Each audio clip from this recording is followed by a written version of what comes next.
big stretch of the clock.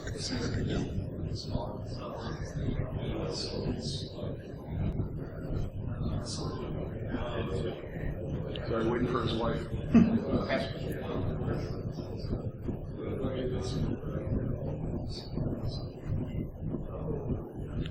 Hey, Cooley, you check the reg desk real quick, see if Kat's coming.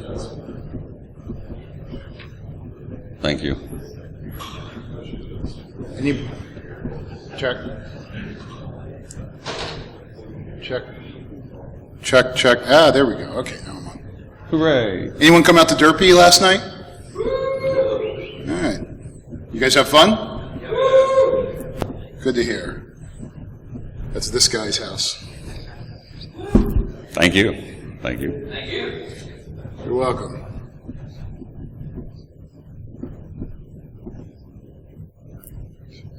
Sorry, we're waiting for Kyle's wife to come in from registration, so just one more minute, please. A few stragglers coming in anyway, so it's all good. Give us some facts and figures while we wait. What's the final, count for meats and guests? Anything so forth? Derbycon? 95 pounds of brisket. No, 105 pounds of brisket. About 105 of pork. We did 40 pounds of ribs, and we did about 15 of rib tips. There's still some other meat. There's still some raw meat left. There's 40 pounds of chicken still. Yeah. Yeah. RSVP projections were a little short this year. Got about 25, 30. Sorry, I couldn't make it. So, yeah. We need to get a bus for next year. Just goes back and forth between the hotel and Kyle's house. Yeah. Thank you. Yeah, the ribs. Oh, they were pork ribs. Yeah. They were baby backs. Yeah. But they turned out great. Yeah, they did. Well, I've never done mesquite and cherry before, so that was a brand new one for me. Yeah, cherry's not bad. I've done cherry, I've just never done it with mesquite. Usually I use hickory for on top of it. Yeah, I've usually used hickory for it, so it gave it a nice flavor. I don't usually layer a whole lot. I usually just go single and then work with the spices. Here they all are. Hooray! All right. Okay. All right. How's everyone doing today? Last talk of the evening, then you can all go get dinner if you haven't eaten already. All right. Welcome to HackerQue. Smoking is delicious for your health by Dr. Bersek and SOB. So my name is Michael Dr. Bersek Smith. I'm a senior manager of consulting at Red Leg. That absolutely has nothing to do with my enthusiasm for barbecuing. I'm a long-time barbecue enthusiast, I can speak, and mouse ears wearer at various cons. Twitter, I can be followed at Dr. Bersek. My name is Kyle Stone. My friends call me SOB. I'm a principal consultant at Red Leg. I too enjoy barbecue. If anyone has been out to my house, it's a yearly party, and we put lots of meat on the grill. I retweet credit card selfies on Twitter. That's kind of what I'm known for. People get a big kick out of it. Red team go. Right? You can find me on Twitter at @SOB. So, who wants to smoke some meat? Who barbecues at home? Who likes to eat barbecue in general? Should keep the mic in front of my mouth. All right, it's good to hear. So everybody loves, so there's a very unscientific poll that says everyone loves smoked meat and the rest are vegetarians that don't love it. So very, very unscientific. So a little history of barbecuing. It starts out with curing food, which is the preservation of food and flavoring that reduces moisture content. This has been going back since the caveman ages. So people in their, cavemen in their caves or wherever stereotype dwellings that they lived, cooked meat over an open fire, were able to cook it, preserve it, and be able to enjoy it. Smoking of meats, slow cooks. So smoking has a couple of different characteristics. We have very slow cooking. Those of you that have grilled a steak, that's called fast cooking. So you're cooking it very fast, you're bringing it up to temperature very quickly, and it's only on the flames usually for around 15 minutes, maybe 20 minutes at most. Slow cooking. What slow cooking is designed to do, it's designed to tenderize the meat. Barbecue usually takes a lot of very tough cuts, things like briskets, ribs, etc. And by slow cooking them, ends up making them more tender. It breaks down all the fibers that are inside and makes them very tasty. Helps destroy the bacteria and helps seal the outer skin. Those of you that have seen that nice crusty stuff on top of barbecue, very tasty, that's what we all love, that's called bark. Bark. So today we're going to be talking about what's called Southern barbecue. This is what most of you are familiar with when you hear the terms barbecue. Southern barbecue kind of predates the colonial periods and pre-Civil War. So in the colonial period, you basically had semi-wild pigs. Came over with the Spanish explorers. What they would do down in the south is they release those pigs, let them go semi-feral, and then when they got hungry or they needed to get some food, they go and they hunt the pigs, and then they do a big, long cook. They used to be neighborhood parties, so you get it wasn't just you cooking in your backyard. You'd get everyone all around you, all your neighbors and friends, and you'd go have a big party and you'd have a pig roast. During the Civil War, it evolved a little bit, and you ended up getting well-fed hogs. So it went from having these semi-feral pigs to now having hogs that were kept on the farms. They were well-fed, they got fattened up on grain, and, again, more fat, tastier. Still had the neighborhood parties. Now, what was interesting in this time period is that the rich people basically lived what was called high on the hog. Those of you who have heard the term, this is where it comes from. They ate the parts of the hog that were higher up, the tenderloins and the hams. On the other side, the poor folk and the slaves, well, they were given the tough cuts. They were given things like the ribs. They were given things like jowls. They were given things like the intestines, cracklings, things like that. So they had to develop systems and ways in order to cook those to actually make them edible. And that's where smoking meat and barbecue originated from. So post-Civil War, when slaves who had been cooking this way, poor folks, sharecroppers who had been cooking this way, started migrating out of the South. And they started opening barbecue stands. They would sell barbecue on the weekends and while doing farm work or other things, sell it to their friends, etc. As time went by, those freed slaves and sharecroppers started heading north and west. So that's why we go from the south, where places like Memphis, North Carolina are known for their barbecue, up to places like Kansas City, which had a much more liberal, at the time, a much more liberal point of view when it came to slaves or ex-slaves, as well as items like that. Barbecue restaurants started to open up about the late 1800s, early 1900s, and nowadays we get to enjoy all those tasty barbecue restaurants. So this up here is about a list of about 13 states. Some will also include Arkansas, but I don't. It's about 13 states these are considered the barbecue belt. So these are the states that most influence barbecue. Most barbecue restaurants, regardless of where they are, have some kind of influence from here. And it's not only the main regions, but it's also it's not only the main regions, but also little minor regions as well. Places like Kentucky and places like Alabama, for example. Minor on barbecue. All right. Kentucky is the greatest state ever. Ever. There we go. So when we talk about Southern barbecue, we have four real main styles. First style is Carolina style. So who's from the Carolinas? Anyone here? Who's eaten barbecue in the Carolinas? All right, so one characteristic you might know of the Carolinas is most of the barbecue you're going to get there is generally pulled pork or sliced pork sandwiches. Pulled pork being one of the biggest ones. The sauces you'll have are definitely a vinegar-based sauce. Western North Carolina, you tend to go with the pork shoulder. And they use a vinegar sauce that has some tomato in it. So it'll be very vinegary, very, very thin, but have tomato sauce, usually ketchup in there, and some pepper. Eastern North Carolina, however, does the whole hog. So they'll take the entire pig, they'll slice it all up, they'll chop it all together, and then serve that, everything mixed together. Most people think that gives it a more sweeter flavor because it's mixing in the tenderloins and the hams along with the shank, with the ribs, with the shoulders, etc. Eastern Carolina also uses a thin vinegar sauce. So it's clear, it's crystal clear, it's got a little bit of pepper in there. You can actually make it very easily yourself. Take some vinegar, take some pepper, take some crushed red pepper flakes, shake it up, there you go, you got Eastern Carolina vinegar sauce. And they'll put that on their sandwiches that way. My favorite of that area is Central South Carolina. And they do pork shoulders generally, some do whole hog, but what they're known for is a mustard-based sauce called golden sauce. My favorite, it's actually one of my favorite sauces, period, out there. I tend to prefer it. It gives, to me, the mustard gives the pork a nice bite to it. It's very tasty. If you haven't tried it, I would highly suggest it. It's also better for people with sugar problems, blood sugar. Yeah, if you're going paleo, that's the, actually North Carolina sauces are the ones to go with if you're going paleo. Very little sugar in them, very, very tasty. Or keto. Yeah. So then we go to Memphis. Who's had ribs in Memphis? Anyone?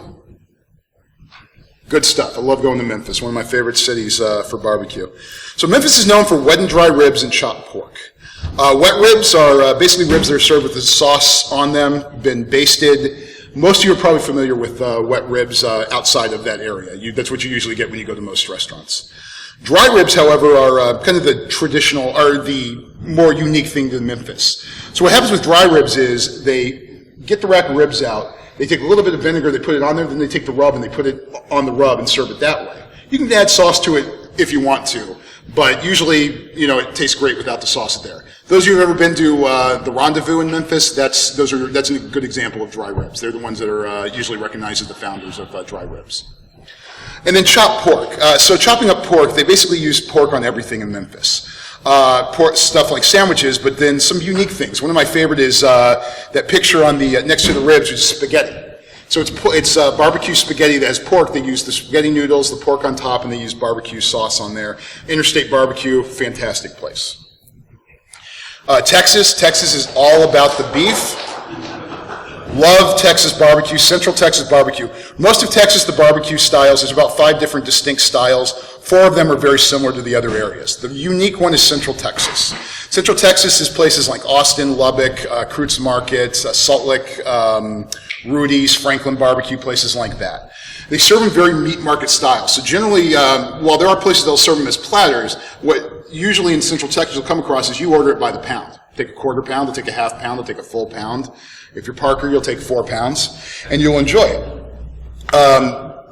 They also serve sausage and brisket. Those tend to be the main attractions in Texas. The other big thing in Texas is they rarely ever use a sauce. It's there, you can use it, but Texas is not known for using sauces. It's generally eat the meat on its own.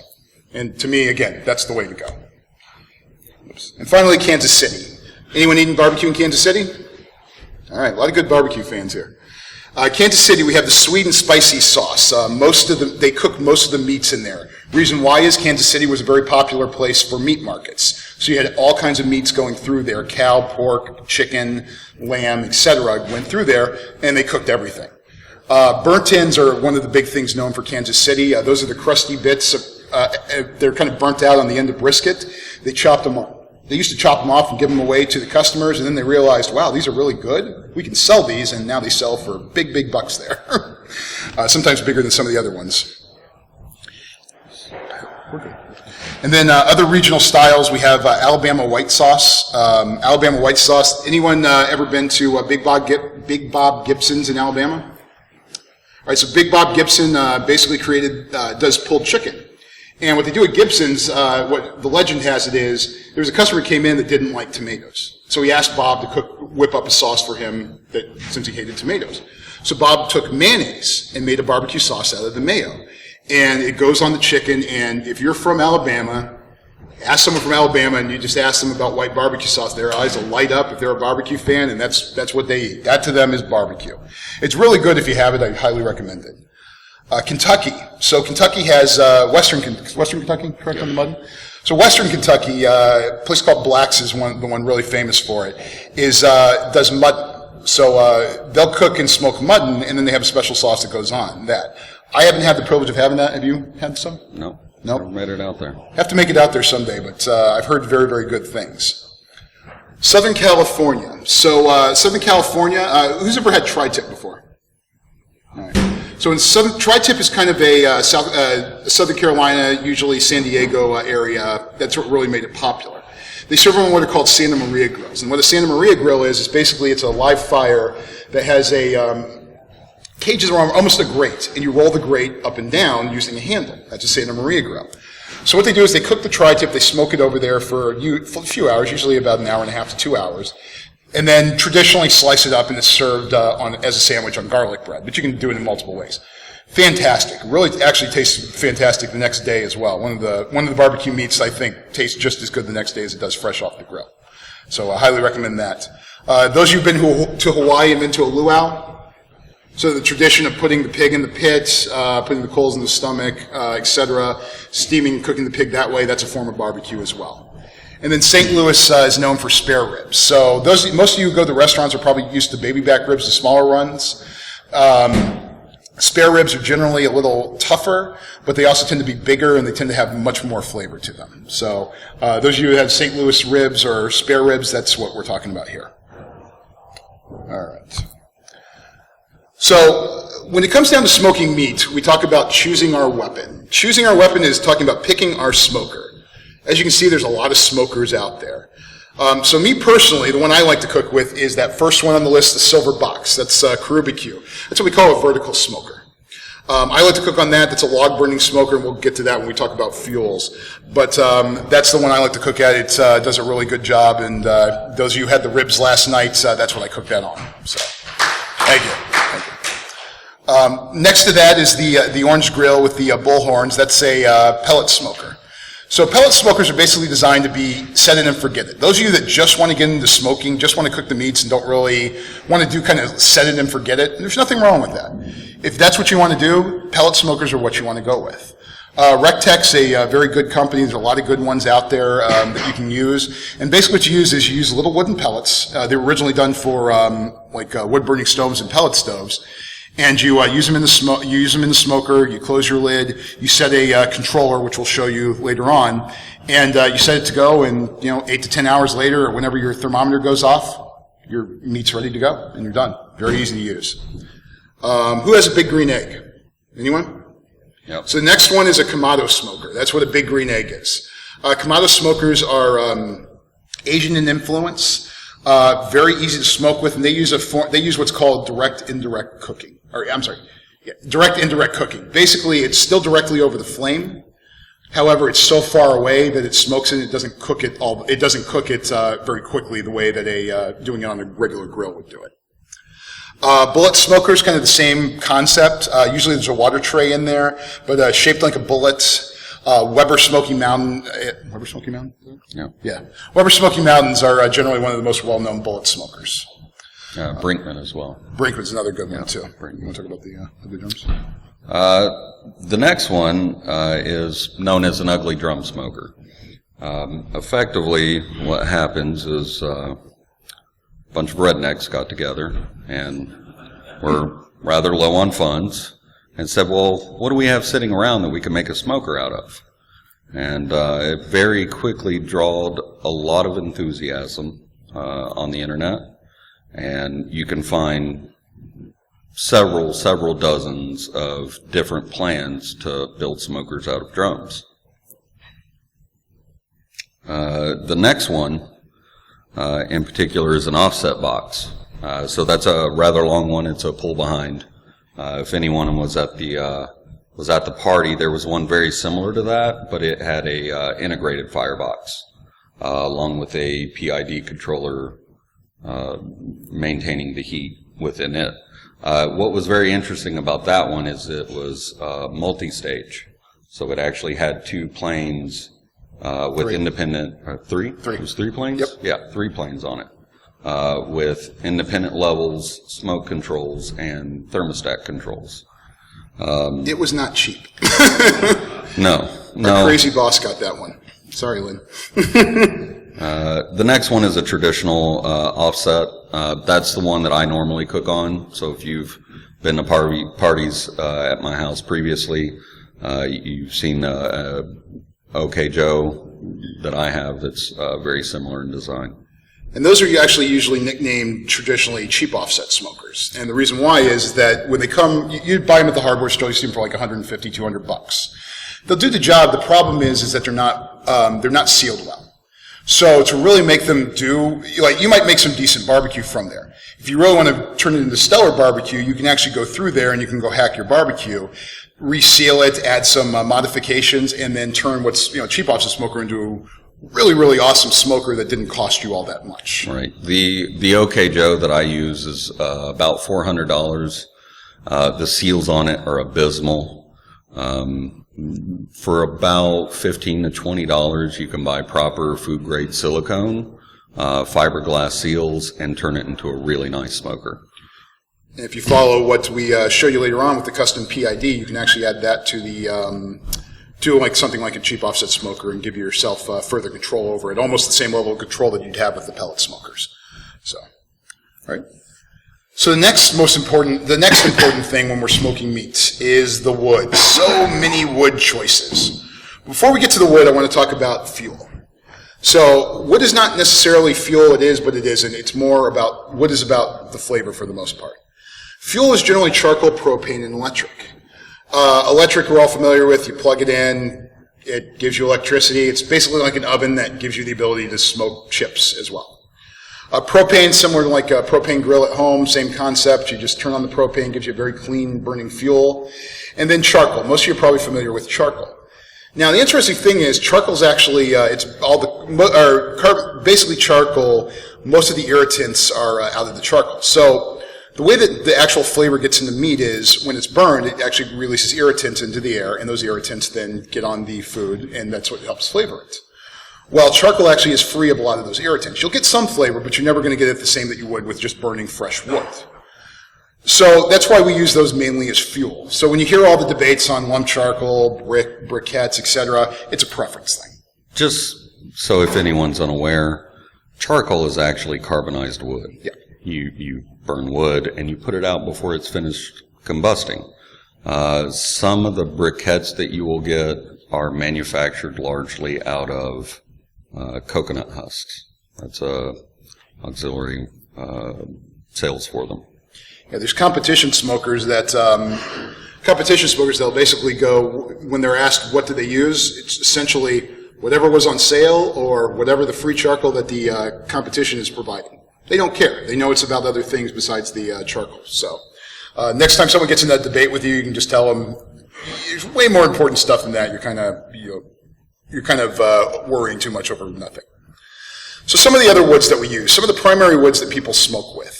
Mesquite. So those of you who were at Derby last night, we were using mesquite.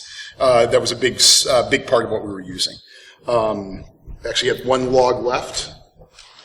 Those of you outside of Texas and some of the other places in the South, this is mesquite wood.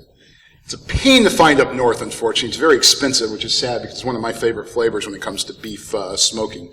But mine too. Good. It's delicious on beef. It's outstanding on beef. So what I traditionally use on beef myself is oak, because where I live in Chicago, it's really easy to find up there. So I get a lot of oak. It adds a good flavor to it. I like the mesquite a little bit better myself, but there's people that swear by oak, and that's the only thing they'll ever use. The oak's a lot more mild oak, correct? It can be heavy. It depends on which one you use, yeah. I mean, well, yeah, I would definitely say it's more mild than mesquite. That's true. Right. And then hickory. So a lot of times hickory, especially with pork, is what you'll have a lot of restaurants do. Hickory gives it kind of a bacon flavor almost. Very, very tasty. Very good, very good tasting wood. One of my favorites, especially with pork. Now, all three of those generally tend to be mixed with other woods to really give it that punch. Generally, fruit woods. Before we get to the fruit woods, though, one other one that I recommend is maple. Maple is very much like hickory, so you get a lot of the same flavors, just not as strong. What's nice about the maple is, though, it almost gives it a little bit of a sweet undertaste to the meat when you cook with maple. So that's another favorite of mine with pork and with poultry as well, is to use maple and then do some fruit wood underneath it as a way to give it some enhanced flavor. So you can use all kinds of different fruit woods: peach wood, grapefruit wood, I guess. Anything that's hard wood. Pear wood's a good one. Pear's another popular one. Essentially, any wood that you want to use, you want to make sure it's not green, you want to make sure that it's dry wood, and you want to make sure it's hardwood. So you don't want to throw like evergreens into your smoke because it will ruin your food. Or one of your guests may have an evergreen allergy. Yes. You also don't want to kill Kyle. That would be bad. The two most commonly used, and that I tend to use, and I know Kyle uses, are apple and cherry.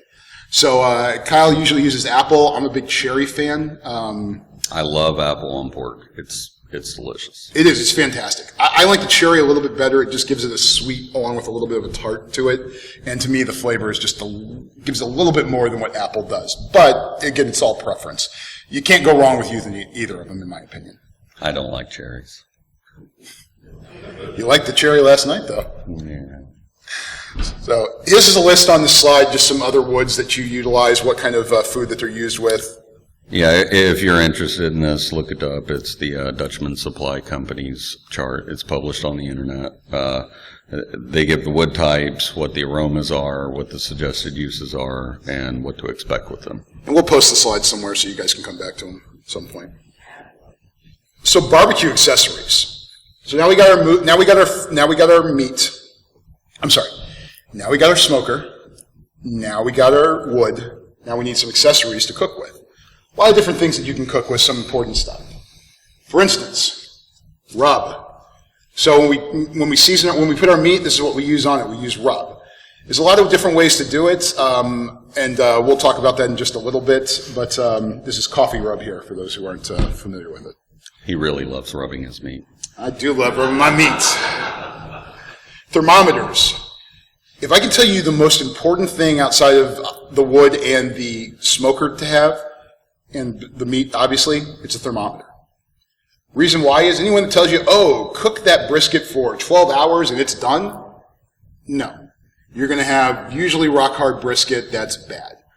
Every brisket's different. Every piece of meat is different. It's never going to be the same each time. So what you want to do is you want to get the temperature and pull it off only when it's at the proper temperature. In some cases, you need dwell time. For instance, country ribs.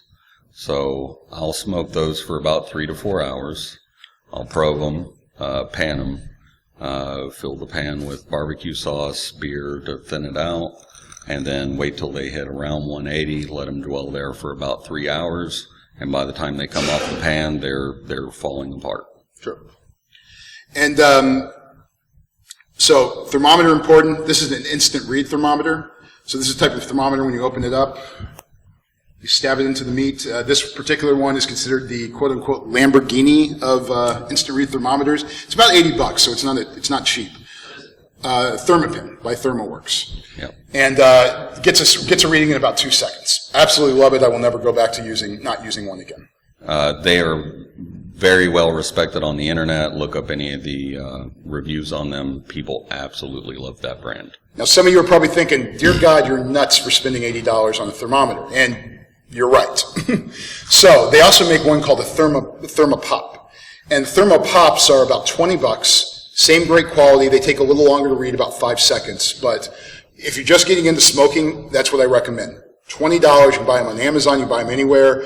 Same company, ThermoWorks. Thermopop is the name of the individual thermometer. Fantastic.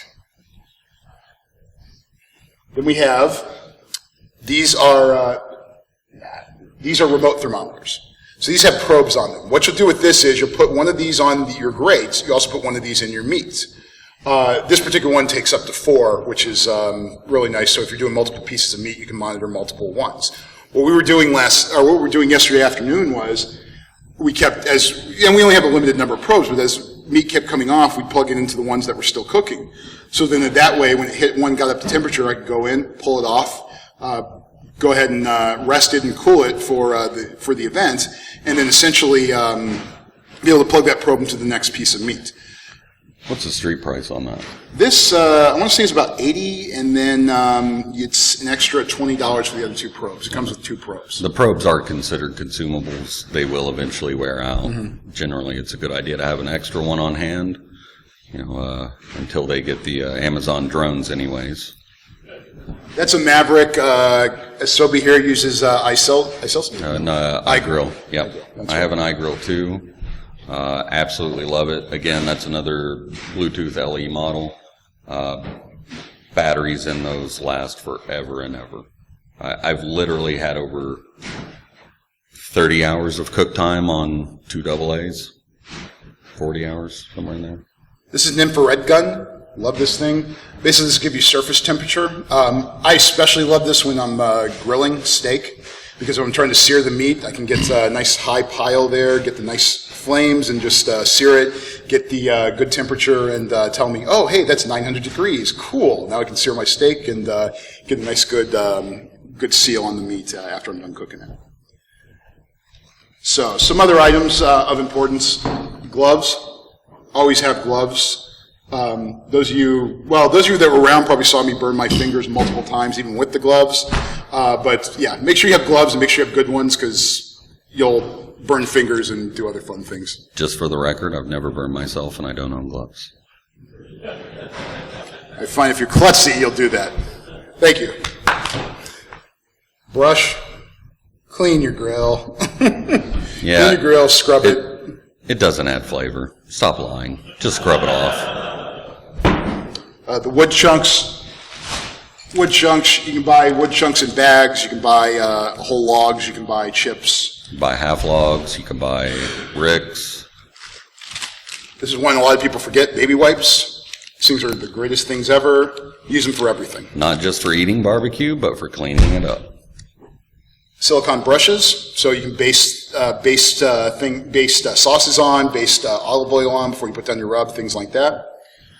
If you're doing pulled pork, these are called bear paws. Yes, I found it funny too. These are called bear paws. Let you shred the pork. Works fantastic. These things are about $10 to $15 on Amazon. Best $10 to $15 I've ever spent for making pork. If you've ever tried to shred 80 pounds of pork, you know what I'm talking about. Oh, yeah. Yes, No. and thank you to Parker for spending all that time along with the other ones. I'm not sure if I've seen anyone else that was, but thank you, Parker, for spending all the time that you did cutting brisket and shredding pork yesterday. So, butcher paper. This is something relatively new I've just started using based on Aaron Franklin's suggestion. This is what he uses. In fact, the same color is what he uses in his shop. And I used to wrap, so when I pulled briskets, there's something called the Texas Crunch. Brisket dries out very fast, and you can overcook it. It's the hardest meat usually to cook when it comes to smoking. And what you usually do is you cook it to about 160 degrees, you pull the brisket off, you wrap it, and then you put it back on and let it finish, and that helps keep the brisket moist on the inside. Well, the problem with doing that is you usually do it in tin foil or aluminum foil, and it softens the bark. So you lose a little bit of that hard, crusty bark. What they found out, if you like the hard, crunchy bark, please follow his advice. Otherwise, if you like the soft, gelatinous bark, wrap in tin foil like I do. So what this uses is, what a couple of pitmasters have figured out is that if you wrap it in the butcher paper, it lets it breathe more, and thus the bark still stays crunchy. As much as it possibly can if you wrap it. Also, from what I've heard, you can actually still get a little bit of smoke permeation into the meat using the butcher paper. Don't know if that's true or not, but that's just what I've heard. It also goes for resting. If you're pulling it out to rest and you don't want the bark to soften while it's resting, use that. Timers, just to keep track of how long your cooks have been going. Cooler's an important one. When you pull your meat, so whenever I pull my meat out and I go to rest it, who's restaurant industry? Who knows what they can? It's going to be a lot of that today. This talk is very full of those. Who knows what a camro is? A camro, CAMRO, who's worked in restaurants, catering, anything like that. It's basically an insulated box that you put food in to keep it warm. Well, they're not cheap. A couple $100 usually. It's an insulated sham. It also depends on the size. So if you're going fairly small, they'll hold several steam table pans, right? Very large ones are industrial size. So think of the size of large refrigerators with doors. You slide the shams in and keep going. So basically what you, and this is especially becomes important when you're resting, once you rest the meat, when you pull it off, let the juices get back in there.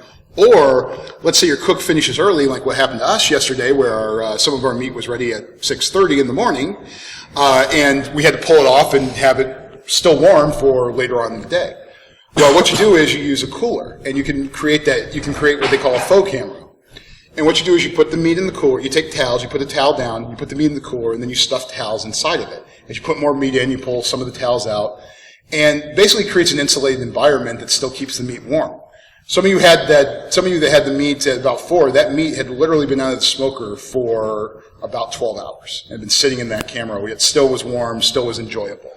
And that's what's fantastic about it. So around about 2 a.m. when we started sliding everything in the fridge and tearing stuff down, there was still warm meat coming out of them. Mm-hmm.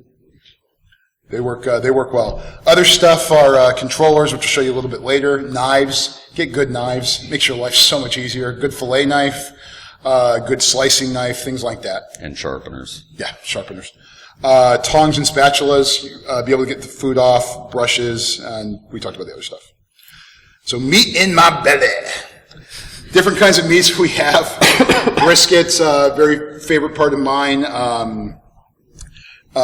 Briskets, pulled pork, ribs, sausage, mutton, really any kind of meat you can get out there and smoke. Some work better than others, but those are some of the main ones. Again, the brisket, the pork, chicken, sausage, and brisket. I've been doing a lot of pork chops lately, too. Yeah, pork chops are good. It's an unconventional one, but it's a rather run short time, and they're pretty tasty. If you ever go to a competition, they generally look around the pulled pork, the brisket, the ribs, the sausage, and chicken. So usually like a KCBS contest, Kansas City Barbecue Society. So those of you that were at the event yesterday, preparing the meat for destiny. This is the very high level of what I did when we were cooking the meat. So essentially what I like to do is I like to dry brine my meats. Who here has, for Thanksgiving, has had the bucket full of salt water, they dipped the turkey in there, let it sit for weeks and weeks, or for days and days. All right. Tell you right now, stop that, please. It's really dangerous. And here's the thing, you don't need to do it. What you can do is something called dry brining. Dry brining, what you do is you take salt, you put it on there, and it actually absorbs just as much liquid into the meat as if you wet brine it.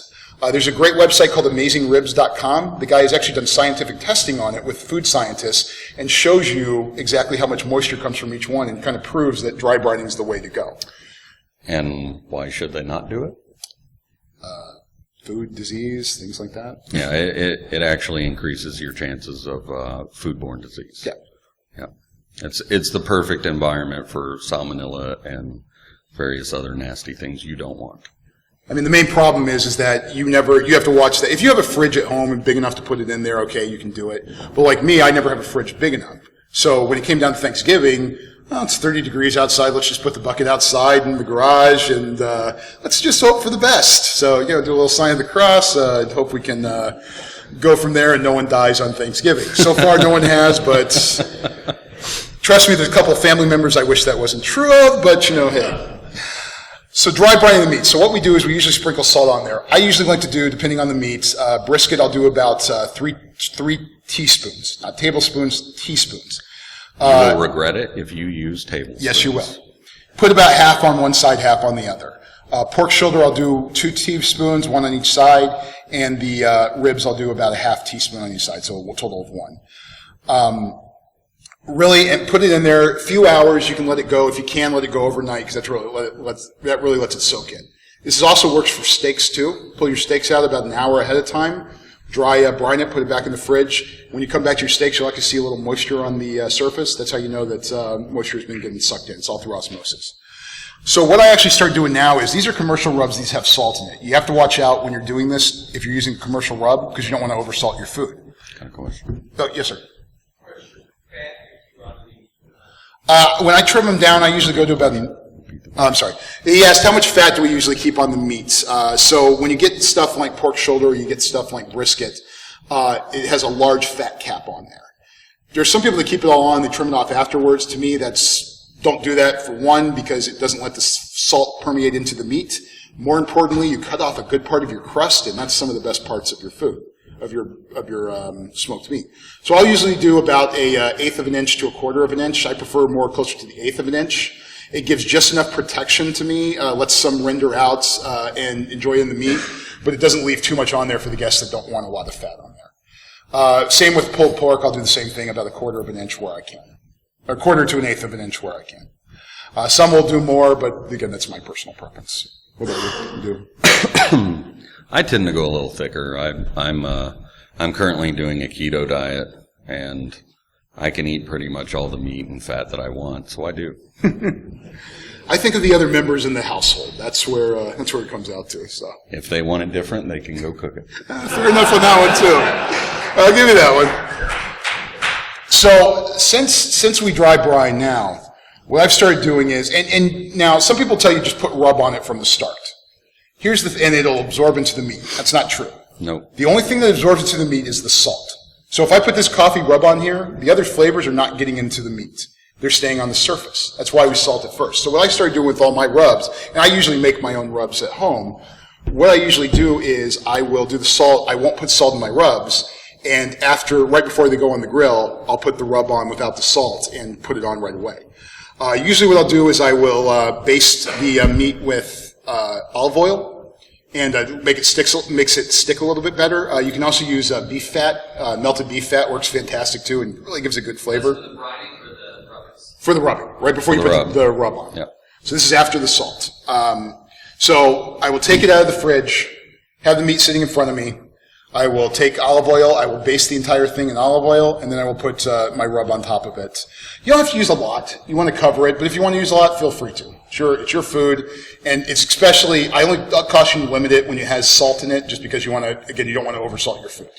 A lot of food's been ruined by oversalting, and I've done it myself. It's very easy to do.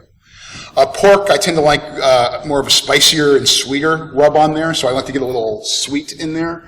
I tend to use a little bit of brown sugar. I don't want it too sweet, but I like the pepper and the brown sugar. That's my personal choice. What about you? Brown sugar. Yeah. Now beef, I tend to like it more peppery. So what I used last night on the brisket, for those that had it, simply black pepper. It was about 3/4 black pepper to about 1/4 paprika. That's all it was on there. That's what I like to coat it with. Someone actually recently suggested to me adding horseradish powder to it, which is my next thing I'm going to try. Sounds fantastic, and I'm very curious to see how it ends up working out. So, And I generally go with garlic and chicken. I also recommended cutting holes and stuffing a clove of garlic in throughout the brisket, which sounds fantastic as well. Yes, So, two new tricks for me to try going forward. Don't worry about room temperature. You'll hear the thing of, you have to bring your meat up to room temperature. It's not true. He never lets his meat rust. So when you pull it out of the fridge, no, you know what? Never mind. That was walking into something. Caught myself. I went there. Yeah, all right. So don't worry about letting your meat come up to room temperature. It's okay if it doesn't. And then you want to, once you have your meat all ready and prepped, throw it in the smoker. Let it cook, measure your temperatures, and you're good to go. So now, you don't have money to buy a smoker. Let's build our own smoker. So on this, we're looking at the Ugly Drum Smoker. We've got a URL provided here. It's got a prefabbed parts list and walks you through it. Our smoker we modified somewhat a little bit. We tried to go cheaper on that end, so that we could spend more money on industrial control automation. Effectively, the goals was to make a cheap and easy smoker, minimize the amount of tools that are required, and sustain even cooking temperatures through the use of PID automation. Didn't want to weld, wanted to make sure the temperatures are even. Yeah, I don't like Sawzalls. I don't like acetylene torches. I didn't want to get out a MIG welder. So building your own smoker, you can see the parts list here. This is for the basic smoker. So we spent about $15 on a clean drum. Check Craigslist. You'll find there is a plethora of drums out there. What you have to be careful for, though, is what is inside them and what has been inside them. Ideally, you don't want to buy one that has been used for oils or fuel. That will be a bad idea. Yes. Nor radioactive contaminants. You don't want those either. When you say oils, do you mean industrial? I've seen food oils. I've seen industrial oil. Yeah, food grade oils are okay. Industrial oils are bad. You still have to burn off the food grade oils so that you can paint them. Otherwise, you're going to have a hard problem getting the paint to stick. If you use motor oil, you do it at your own risk. Yes. Yeah. So, charcoal grates. For our smoker, we selected 2 grates. one approximately the size of the inner diameter and one slightly smaller, and you'll see later why that is. Any hardware store, you can get a Weber grates for a 22.5-inch grill. Exact same thing that you need. Yep. The weldable expanded steel, why in particular you want the weldable is because you don't want it coated with anything nasty. You're going to be burning this and then eating the food that is rendered in the smoke. Miscellaneous bolts, nuts, handles, washers, so forth for the project was roughly $10. So just for the bare smoker, you're looking around $75, $80, and that's a pretty simple, ugly drum smoker, and it's exactly what it is. It's ugly. Yeah, cheaper than the thermometer. Yes, sir. Yeah, I was going to point that out earlier when he was going through the various smokers, is that quite a few of those are thousands of dollars. Quite a few of those are right around $1,000. Very few of them are sub 500. Mine that I use, the log one's about 15. So that one's just 15. That was the most 1,500. That was the most I've ever spent on a grill. It hurt to buy it, but damn, I love the food off of it. So tools. What tools do you need to collect? Drills. You'll need a metal hole saw. You'll need drill bits that are capable of drilling through the barrel. The propane torch, which is optional but fun. I had fun with that. Yes, he did. And any other miscellaneous stuff you might need. So Sharpies for marking, tape measurers, and so on. Most people have all of the rest of the tools readily available. So adding PID control to this. So when we spec this, again, we were trying to make this easy and affordable, and hopefully no one get injured while building this. So in particular, what we selected was a PID controller that dealt with 12 volt output. So it's low enough on the DC side that if you should accidentally touch something, you're not going to die. In addition, a 12 volt DC brushless blower. So basically the little squirrel blowers that you put in your PC, that's literally what it was. And a stainless steel PT100 3-prong thermistor. Those all wire directly to the DC controller. So Amazon prices right now floating right around $61 for that price set. That's the bare minimal that you need to retrofit an existing smoker or take a UDS and attach PID control to it. Here you can see a diagram of a simple ugly drum smoker. At the bottom of the drum, you have the air inlet on the outside. That's where we would attach the blower for the PID control. You have a fire grate, which you'll see later on how we built that. And again, that's also on the fix.com building instructions. This design in particular had a fire and heat diffuser. It's not really necessary. It does help to even out the temperatures. There are multiple designs for this as well. There are some people who put an additional grate there, stack it with fire bricks. There's some people who use thick steel as a deflector and then drill vent holes in it. The next layer up you can see are the removable cooking grates. Those are the grates he was speaking of that are available at most hardware stores. Most of the big boxes carry those. And then the top, obviously, is the lid that came with the barrel. So you want to look at that also when you're buying the barrel to make sure it's got like a snap ring lid. You will have to peel off the cushion foam seal that goes on the lid that it seals with, and you won't need to use the snap ring anymore. And we didn't do it for this, but you can also, if you have an old Weber grill, 22.5 inches, again, same exact size, I could just go take my Weber grill, pop it on, done. Literally fits right on top of it. And it's got the airflow adjustment, so you don't have to get out the drill to drill those. So, proceeding into the build of the smoker, first you need to burn the barrel. Propane torches are extremely fun. Please use caution with them. It takes a really long time for the barrel to cool off, as Mr. Barrel will tell you. Again, with the gloves. So after you're done burning it, you need to wipe it down, scrub it. You can use grill cleaner, wire brush, wet dry sandpaper, whatever you need to do to remove that last bit of ash. Now this is where I was saying that getting a clean barrel is important. So depending on what is inside of it, you are going to have a hell of a time getting this cleaned off.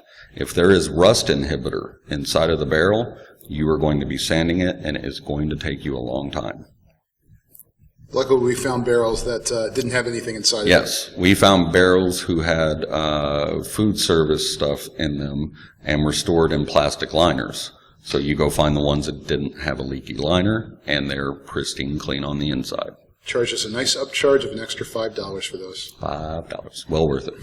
So building your basket. Here you can see the smaller grate with the expanded steel wrapped around it to form the chimney.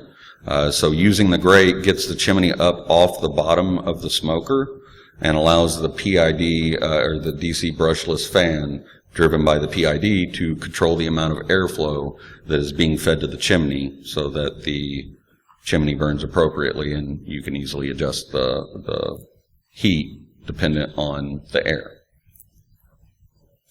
So next, you need to drill holes.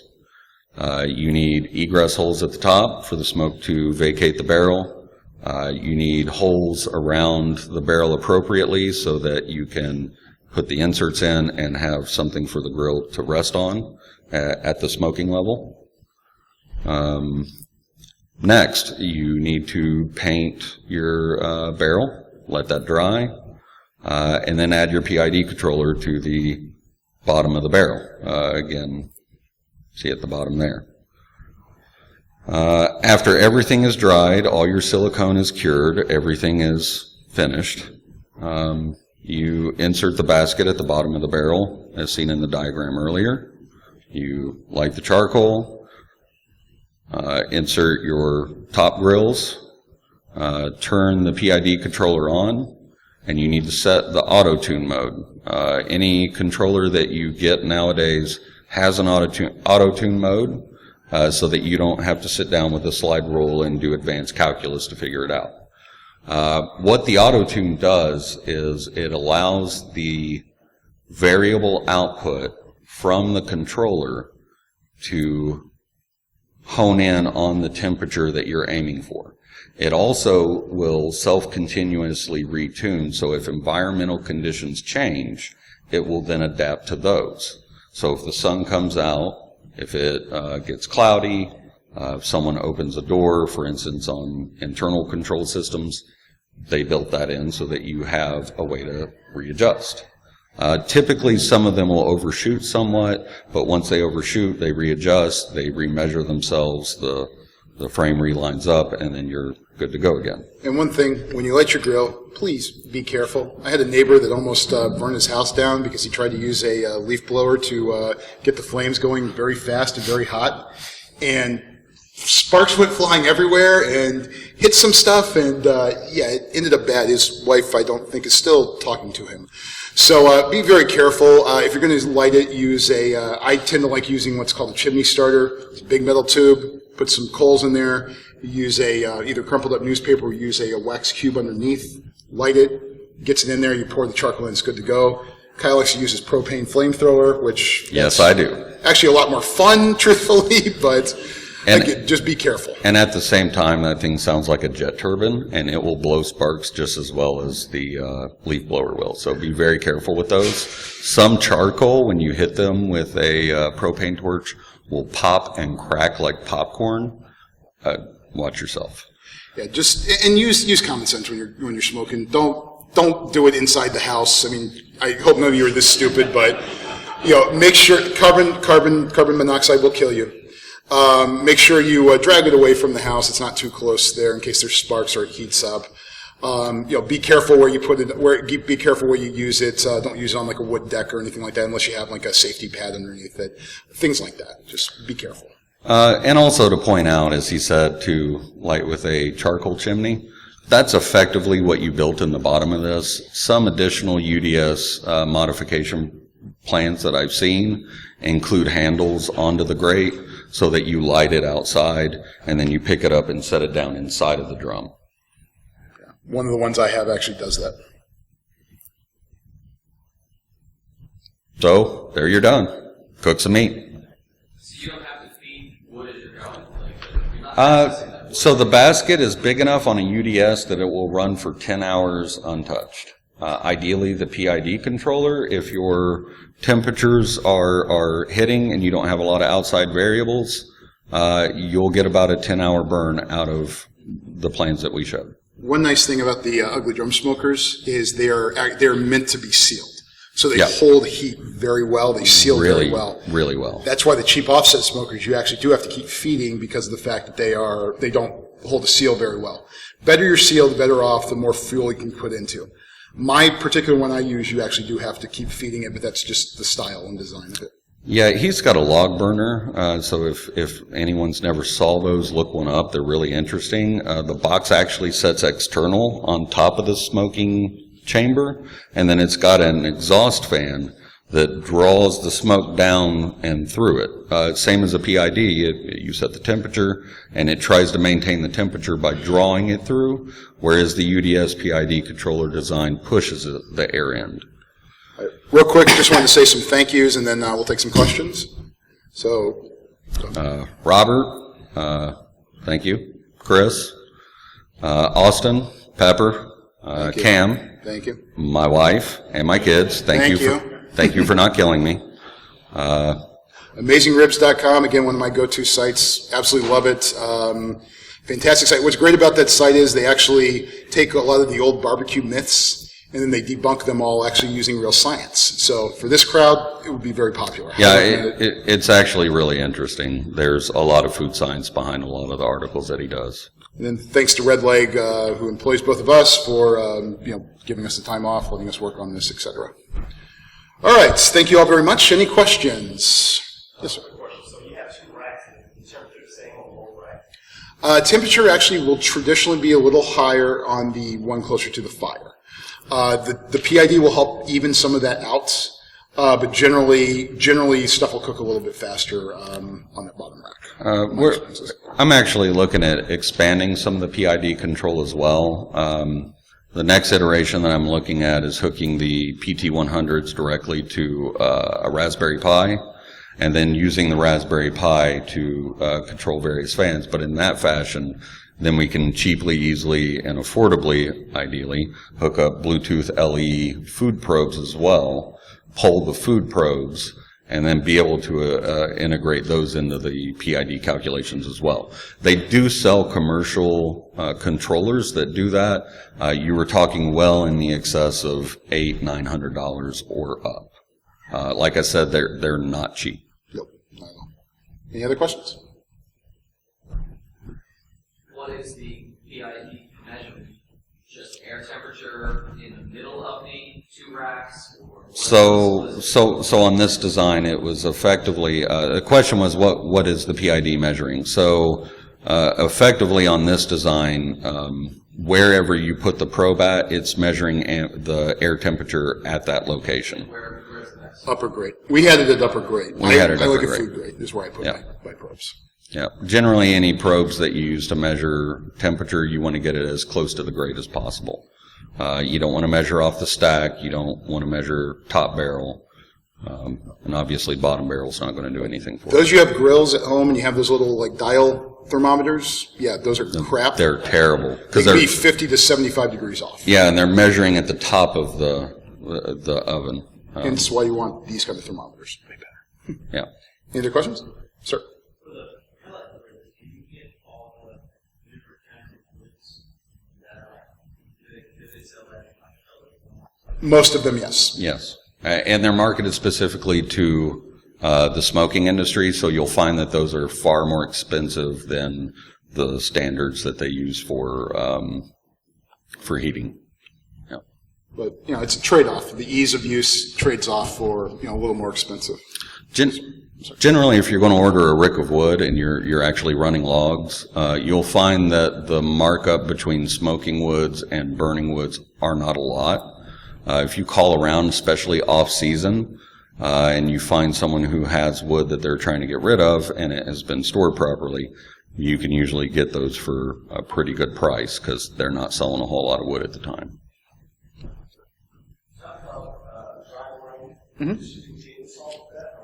I tend to use either kosher salt or I use sea salt. I like coarse flakes, not the chunks. You can usually find that in the store. So some sea salt, when I bought coarse flakes, it's really more chunky. So once you find a brand you like, stick with your brand because it'll just be easier on you. A lot of people really like dry ingredients in the barbecue competitions as well, simply because you get more consistent results out of it. It's hard to repeat a recipe 10 times if you're using fresh ingredients every time, which kind of really sounds counterintuitive, but if you're going at the competition level, you need repeatability, and really the only way to get that is with preserved ingredients.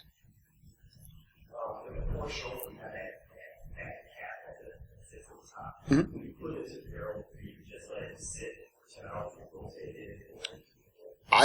So there's a couple different ways to do it. Most people will do it where they'll put fat cap up, let the rendering fat drip over the meat.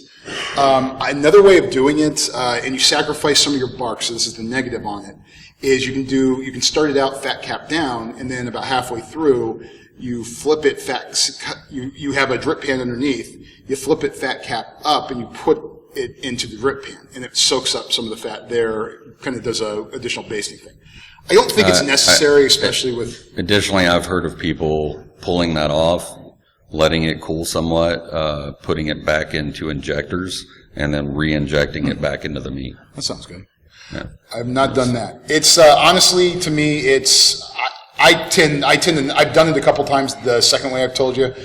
To me, it makes a small difference, but not enough that I'd rather have the crusty bark on there. So I usually do it fat cap up, let it go. I don't usually cover my pork, but some people will. Anybody who's been to any of my previous parties, you've always had fat cap up. That's all I ever do, unless I do re-injection, which is a huge pain. Yes, sir.